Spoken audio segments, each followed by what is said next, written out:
Speed time graph, basically इसको हम अगर एक्सलेरेशन ग्राफ कहें तो ज़्यादा बेहतर होगा। यानी हम किस तरह से बात करेंगे इसमें, चूंकि ग्राफ बनाने के लिए दो फिजिकल क्वांटिटीज़ का होना जो है वो लाजमी है। जैसे स्पीड एक हमारे पास फिजिकल क्वांटिटी है और टाइम भी एक फिजिकल क्वांटिटी है।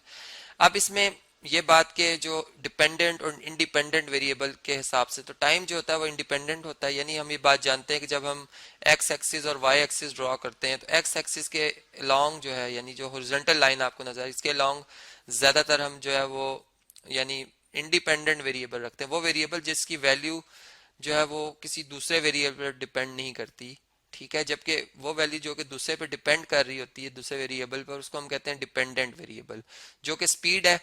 और हम ये बात जानते हैं कि अगर हमारा मोशन जो एक स्ट्रेट लाइन पर हो, यानी एक कार है जो कि स्ट्रेट लाइन पे मूव कर रही है, तो फिर उसमें जो स्पीड है और उसमें जो वेलोसिटी है वो सेम होगी।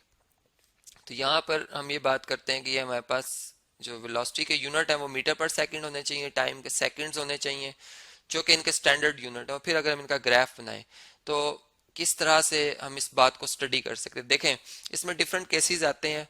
हम पहला केस यहाँ पर इस तरह से बनाते हैं कि फर्ज करें कि कार जो कि स्टार्ट उसने लिया, जैसे हम घर से निकले हैं तो उस वक्त कोई स्पीड नहीं है, वेलोसिटी जीरो है, ठीक है। यहाँ पर मैं कुछ वेलोसिटीज की वैल्यूज लिख देता हूँ ताकि हमें थोड़ा सा इनको नंबर्स के हवाले से हम इनको समझ रहे हो। यहाँ पर मैं टाइम को शो करूंगा, और चूंकि हम स्मॉल टाइम के हवाले से बात करते हैं एक्सीलरेशन में, जो कि करीब 3 जीरो के होता है, जो कि प्रैक्टिकली उसकी वैल्यू ढूंढना ज़रा मुश्किल होता है। तो हम 1 1 सेकेंड या 2 2 सेकेंड ले लेते हैं नॉर्मली, जो कि एक आम आदमी के लिए इतने भी बहुत छोटा टाइम होता है।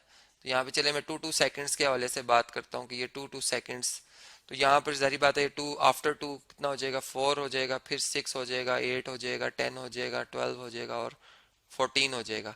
जबकि वेलोसिटी हम कहते हैं चले एक बॉडी जो है वो 10 या चले 5 मीटर पर सेकंड की रफ्तार, फिर यहाँ पर फिर 5 × 5 = 10 हो जाएगी इसकी ये रफ्तार, फिर यहाँ पे 15 हो जाएगी, इस तरह यहाँ पे 20 और यहाँ पे 25।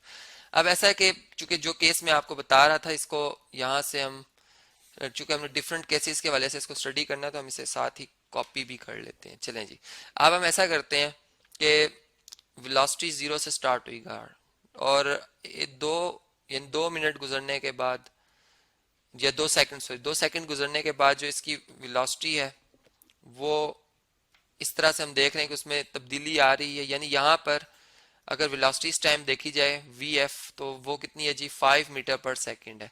और इसमें चेंज कितना आया, इसमें चेंज आया जी के जीरो से, यानी इनिशियल वेलोसिटी जीरो थी, जीरो से 5 पे पहुंची है 2 सेकंड में। यानी इसका मतलब इसमें जो एक्सेलरेशन अगर हम देखें तो वो 2.5 मीटर पर सेकंड स्क्वायर है, जो कि हम जानते हैं कि क्या हमारे पास यूनिट होते हैं एक्सेलरेशन के।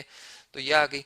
अब अगले लम्हे क्या होता है कि हम अगर यूनिफॉर्म एक्सेलरेशन की बात करते हैं तो फिर अगले 2 सेकंड में भी इसने 5 ही की हवाले से, यानी 5 मीटर पर सेकंड ही की वेलोसिटी इसमें आनी चाहिए। तो यहाँ पर हम यूँ कहते हैं कि फ़र्ज़ करें, अब यहाँ पर जो है ये हमारे पास क्या जी, ये आप देख सकते हैं कि अब इस टाइम पे भी अगर हम देखें तो इस वक्त जो इसकी फाइनल वेलोसिटी है वो 10 मीटर पर सेकंड है, जबकि यहाँ पर जो इनिशियल वेलोसिटी है वो 5 मीटर पर सेकंड है।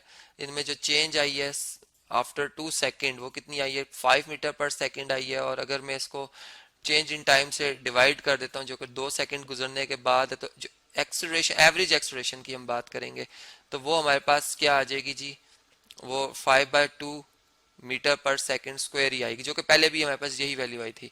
तो इस तरह से हमने बात समझी कि जब एक ग्राफ बनाया जाता है स्पीड और टाइम के हवाले से, और उसमें एक स्ट्रेट इस तरह से लाइन जो कि कोई भी एंगल एक्स एक्सिस के साथ बनाती हुई इस तरह से ड्रॉ होगी, तो वो यूनिफॉर्म एक्सलेरेशन को जो है वो रिप्रेजेंट करी। लेकिन एक अलग बात है कि इसमें जो अभी ये येलो लाइन है, ये एक्सलेरेशन को, जिस एक्सलेरेशन यूनिफॉर्म एक्सलेरेशन को ये रिप्रेजेंट कर रही है, उसकी निस्बत अगर ये ग्रीन लाइन में रिप्रेजेंट कर रहा हूँ, ये बिल्कुल इस तरह से स्ट्रेट आएगी, जिस स्केल की मदद से बिल्कुल स्ट्रेट आएगी, ये भी यूनिफॉर्म एक्सलेरेशन। लेकिन ये उसकी निस्बत इसमें जो वेलोसिटी में तब्दीली आ रही है टाइम के हवाले से वो बहुत ज़्यादा आ रही है। यानी ये हम ये कह सकते हैं कि एक जैसे एरोप्लेन और एक कार में जो एक्सलेरेशन में फ़र्क होता है वाज़ेह नज़र आता है, कैसे एकदम स्पीड टाइम के हिसाब से बहुत मल्टीपल बढ़ रही होती है। और इसी तरह अगर एक आम आदमी जो चल रहा होता है या एक आम साइकिल जो चल रही होती है उसमें भी एक्सलेरेशन प्रोड्यूस हो जाती है, लेकिन वो बड़ी स्लोली स्लोली उसमें इंक्रीज आ रहा होता है। यूनिफॉर्म एक्सलेरेशन की भी हम बात चूंकि साथ कर रहे हैं तो इसको भी जहन में रखना है कि एक जैसी चेंज आ रही है वेलोसिटी में एक जैसे टाइम के बाद। अब देखें, ये आप देख सकते हैं, तो ये यूनिफॉर्म एक्सेलरेशन थी। अगर ऐसा हो कि हम जो ऑब्जर्वेशन हम कर रहे हैं कि उसमें एक्सेलरेशन जो थी, हमने जब देखना शुरू किया तो एक गाड़ी मूव कर रही थी, यानी हमारे मुशाहिदे में उस टाइम आई जिस वक्त उसकी वेलोसिटी 5 मीटर पर सेकंड थी, और उसके बाद जब हमने उससे देखा तो वो यूनिफॉर्म एक्सेलरेशन में थी। तो हम इसका ग्राफ कुछ इस तरह से जो है वो रिप्रेजेंट करेंगे, इसमें भी स्ट्रेट लाइन बनेगी। फिर इसमें भी दो तीन बातें कि वो किस तरह से यूनिफॉर्म मोशन में बहुत तेजी से यूनिफॉर्म मोशन को इख्तियार किए हुए है या स्लोली स्लोली यूनिफॉर्म मोशन के हवाले से वो चल रही है। तो ये फिर इस तरह का ग्राफ बनेगा। यानी ग्राफिकली जब हम इन बात देख रहे होते हैं तो ये फिर हमें समझ में आती है कि एक्सलेरेशन कैसे यूनिफॉर्म है। अगर फर्ज करें हमने ये देखना है कि जो एक्सलेरेशन है वो नहीं है, तो क्या होगा जी कि बॉडी यूनिफॉर्म मोशन में है। यानी अगर यूनिफॉर्म एक्सलेरेशन, अगर मैं यूं कहूँ कि एक्सलेरेशन जीरो है, तो इसका दूसरा जो मीनिंग होता है वो ये होता है कि बॉडी में जो वेलोसिटी की तब्दीली आ रही है वो एक जैसी आ रही है, यानी वी आई। ठीक है, अब वी आई अगर मेरे पास फर्ज करें कि वो 20 मीटर पर सेकंड है, तो वी एफ भी कितना होगा, 20 मीटर पर सेकंड होगा। और टाइम गुजरने के साथ, यानी एक ही रफ्तार से गाड़ी चल रही है, तो इसका जो ग्राफ बनेगा वो टाइम गुजरता जाएगा, यानी टाइम को हम इस तरह से शो करेंगे बढ़ता जा रहा है, लेकिन वेलोसिटी में अप एंड डाउन नहीं आ रहा। तो इसलिए मैंने बिल्कुल एक स्ट्रेट लाइन ड्रॉ की है जो कि ये चीज रिप्रेजेंट कर रही है।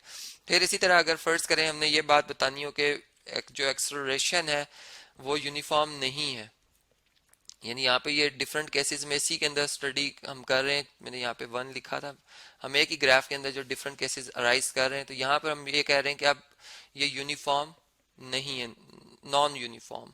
ठीक है, तो फिर क्या होगा जी, अगर एक्सेलरेशन जो है वो नॉन यूनिफॉर्म होगी, तो फिर फर्ज करें कि पहले इसमें इस तरह से इंक्रीज हो रहा था, यानी आस्ता आस्ता ये इंक्रीज हो रही है। ठीक है, और यानी यहाँ पे अगर हम देखें तो यूनिफॉर्मिटी है, लेकिन अब क्या हो रहा है कि अब इसमें पहले की निस्बत थोड़ा सा एक्सलेरेशन में, यानी वेलोसिटी ज्यादा चेंज हो रही है, टाइम कम गुजर रहा है, ये चीज इसको रिप्रेजेंट कर। जबकि यहाँ पे अगर मैं ऐसा सिर्फ ड्रॉ करना शुरू कर दूंगा तो अब वेलोसिटी कम इंक्रीज कर रही है जबकि टाइम ज्यादा गुजर रहा है।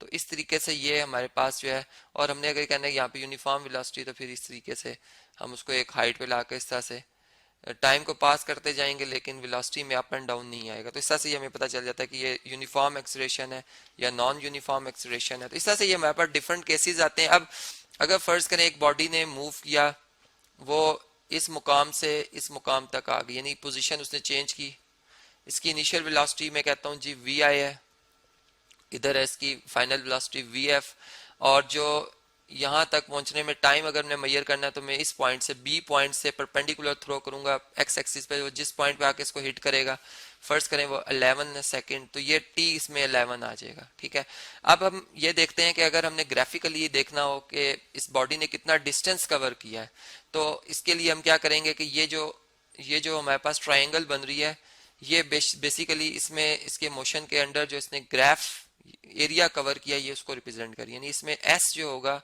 वो बेसिकली एरिया ऑफ ट्राइंगल होगा, जो कि जहाँ पे मैं लिख भी देता हूँ एरिया ऑफ ट्राइंगल होगा। और ट्राइंगल जो हमारे पास बन रही है, इसको अगर ओ पॉइंट का है, इसको ए कहा है और इसको बी का है, तो फिर ओ ए बी जो हमारे पास ट्राइंगल बन रही है, और राइट एंगल ट्राइंगल है। तो फिर इसमें बेस इंटू हाइट। अब बेस अगर आप देखें तो वो टी टाइम है, जबकि हाइट जो है इसकी वो फाइनल वेलोसिटी है वी एफ। तो हम इसमें लिख देंगे V F multiply by T और डिवाइडेड बाय 2, चूंकि वो हाफ ऑफ द जो होता है बेस मल्टीप्लाई बाय हाइट होता है एरिया ऑफ ट्राइंगल। ये बात आप जानते हैं, ऊपर लिख लेता हूँ ताकि आप इस बात को भी याद रखें। तो इस तरीके से अब एस इसमें जो हमारे पास, चूंकि अगर हम एवरेज वेलोसिटी भी लें तो वो चूंकि इनिशियल वेलोसिटी 0 थी, तो फाइनल वेलोसिटी जो भी है तो हमारे पास एवरेज वेलोसिटी वही आएगी, जो कि यानी इनका सम वही आएगा जो कि फाइनल वेलोसिटी का है।